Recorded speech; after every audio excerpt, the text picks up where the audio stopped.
L'influence de l'entourage sur notre vie est un élément que nous ne prenons pas assez au sérieux, alors que c'est quelque chose qui est assez évident et logique. Si tu veux perdre du poids, par exemple, c'est plus simple si tu t'entoures de gens qui ont l'habitude d'aller à la salle de sport plutôt que de gens qui ont l'habitude d'aller au McDo. Si tu veux arrêter de fumer, c'est plus simple si tu t'entoures de gens qui ne fument pas ou qui ont arrêté de fumer ou qui veulent arrêter de fumer au lieu d'être autour de gens qui fument. Et si tu veux devenir plus riche et plus libre financièrement, c'est plus simple si tu t'entoures de gens qui le sont déjà ou qui ont la même ambition que toi plutôt que d'être entouré de gens qui n'ont pas cette ambition et qui ne passent leur temps à dépenser leur argent. Bref, ce que j'aimerais déjà souligner à ce stade, c'est vraiment l'importance qu'a l'influence de notre entourage sur notre vie. Et pour cela, je vais te donner 3 citations de gens bien plus riches et bien plus sages que moi. La première citation vient de Bodo Schäfer qui écrit « Si nous nous entourons de personnes meilleures que nous grandirons. Si nous nous entourons de personnes moins bonnes que nous stagnerons. » La deuxième est du livre des Proverbes de l'Ancien Testament de la Bible, l'Ancien Testament, c'est-à-dire que ça date de plus de 2500 ans,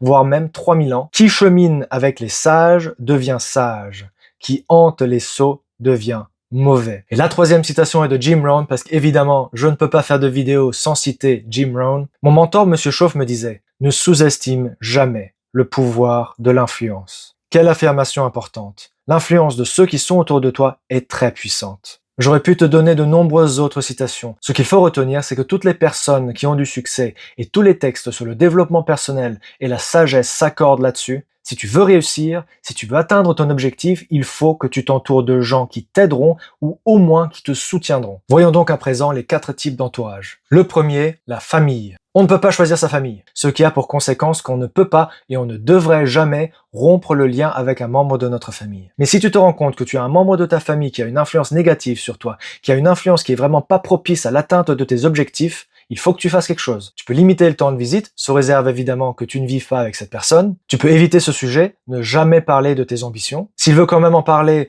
tu écoutes, tu laisses couler, tu ne rebondis pas. Je sais, ce n'est pas facile, mais quand tu es face à quelqu'un qui ne va pas changer son opinion et qui est borné, malheureusement, tu n'as pas le choix. Ou tu peux essayer de la mettre dans ta peau pour qu'elle comprenne ton point de vue. Une chose que j'ai faite par exemple avec un membre de ma famille qui n'arrivait pas à comprendre que j'allais vivre du trading et des marchés financiers et qui ne cessait de me dire qu'il fallait que je trouve un nouvel emploi après avoir été licencié, c'est que je lui ai dit qu'il fallait qu'elle comprenne mon point de vue et ma vision des finances. Et notamment que j'avais pris la décision de ne plus jamais retourner dans la roue de hamster. Je lui ai donc offert le livre Père riche, Père pauvre de Robert Kiyosaki. Je lui ai dit, écoute, lis ce livre, comme ça tu comprendras mon point de vue. Parce qu'à ce stade, moi je comprends ton point de vue, mais tu ne comprends pas le mien. Donc lis le livre, comme ça tu comprendras mon point de vue, et dès que tu l'auras compris, on pourra parler de manière plus sérieuse. Bon, ça fait 2 ans que je lui ai offert le livre et elle ne l'a toujours pas lu, mais au moins, quand elle veut parler sur ce sujet, je lui dis, écoute, tant que tu n'as pas lu le livre, on ne peut pas en parler. Et on n'en parle pas. Le deuxième type d'entourage, les amis. Ils sont la famille que tu choisis. Je vais te donner un exemple personnel des attitudes de 2 amis à moi sur le même sujet, à savoir la carrière, la finance et mon implication avec les marchés financiers. Le premier m'a dit « Nous ne serons jamais riches, tu n'es plus la personne que j'ai connue, de toute façon tu vas perdre tout ton argent avec la prochaine crise financière et tu es arrogant de croire que tu es plus intelligent que tous ceux qui ont perdu leur argent lors de la crise financière de 2008. » Alors je n'ai jamais dit que j'étais plus intelligent que les gens qui ont perdu tout leur argent pendant la crise financière de 2008. J'ai juste dit que j'étais plus instruit et plus formé, ce qui est vrai. Mais ce qui était ironique, c'est que cet ami qui osait me faire la leçon sur l'économie et sur les marchés financiers n'avait jamais lui-même acheté ou vendu une seule action, ni même ouvert un compte titre. Et à côté de ça, j'avais un autre ami qui me disait « Génial, je suis fier de toi, je sais que ça ne va pas être facile, mais j'ai confiance et je sais que tu vas y arriver. » Selon toi, avec quel ami ai-je gardé le plus de contact ? Évidemment, il ne s'agit pas de s'entourer que de cheerleaders, mais si ce ne sont pas des gens qui t'apportent de la critique constructive, que tu ne devrais de toute façon prendre que de gens qui sont là où tu veux être, alors ça va te coûter trop cher, ça va te démotiver et ça va te faire stagner. La vie est trop courte pour tolérer d'être ami avec des gens qui ne veulent pas ton bien, ou qui ne veulent ton bien que si ça correspond à leur propre mode de vie. Parce qu'en plus, une chose que j'ai constatée, c'est que toutes les personnes qui te critiquent pour ton ambition ne le font pour qu'une seule raison. Parce que ton ambition et ton succès exposent leur fainéantise et leur médiocrité. Aucun de tes amis ne va te critiquer pour ton ambition s'il a lui-même de l'ambition, s'il a lui-même fait preuve d'ambition et s'il sait ce que ça va te coûter d'atteindre tes objectifs et de construire ce que tu veux construire. Le troisième type d'entourage, le conjoint. Non seulement tes pasteurs et tes prêtres te le diront, mais tous les milliardaires, tous les millionnaires et tous les entrepreneurs te le diront aussi, le choix de ton conjoint ou de ta conjointe est le choix le plus important de ta vie. Parce que si vous n'avez pas la même vision des choses, notamment sur le plan financier, ça va créer des frictions permanentes et tu vas vivre un enfer. Les désaccords financiers sont d'ailleurs la première cause de divorce aux États-Unis. Imagine que tu décides de faire un budget mensuel et que tu décides de suivre les 7 pas de bébé de Dave Ramsey, les 7 baby steps. C'est un plan financier sur lequel j'ai fait une vidéo, il y a un lien dans la description si tu veux le regarder. Donc tu décides d'économiser,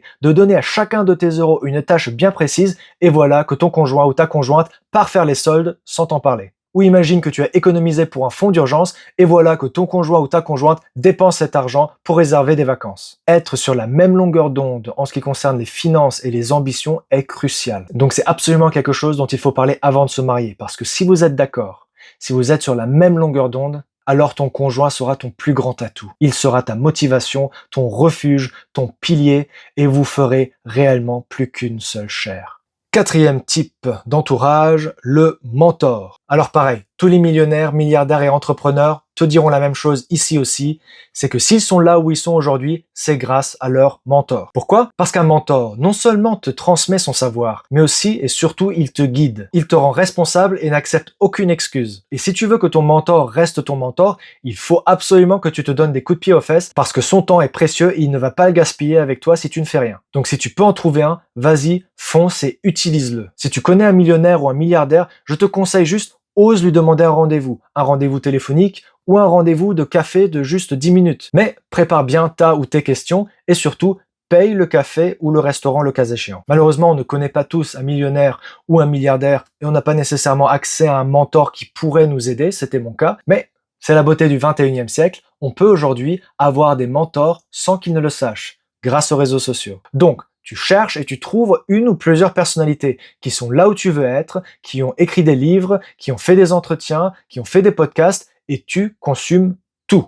Voici les miens. Dave Ramsey, Jim Rohn, Patrick Bet-David et un peu Alex Hormozy, principalement pour la motivation et les coups de pied aux fesses. Alors je sais, ils sont tous anglo-saxons, mais je dis toujours qu'il faut absolument apprendre l'anglais, parce que ça ouvre tellement d'horizons. Mais en France, j'écoute et je lis les livres de Charles Gave. Donc pour finir, 2 choses. Premièrement, fais attention à ton entourage, ta famille, tes amis, ton conjoint, ton mentor. Ils auront tous une influence considérable sur la réussite de tes projets et de tes ambitions. Et deuxièmement, cela étant dit, ton entourage ne doit pas devenir une excuse si jamais tu ne réussis pas à atteindre tes objectifs. Tu restes le maître de ton destin et le capitaine de ton âme, pour reprendre l'expression de William Ernest Henley. Pour souligner ce point, je vais te donner une dernière citation de Jim Rohn et d'une histoire dont il fait mention. Peut-être avez-vous entendu l'histoire du petit oiseau qui avait son aile sur son œil et qui pleurait.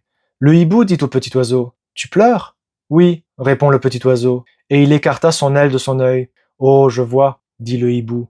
Tu pleures parce que le grand oiseau t'a crevé l'œil ?» Et le petit oiseau répondit « Non, je ne pleure pas parce que le grand oiseau m'a crevé l'œil.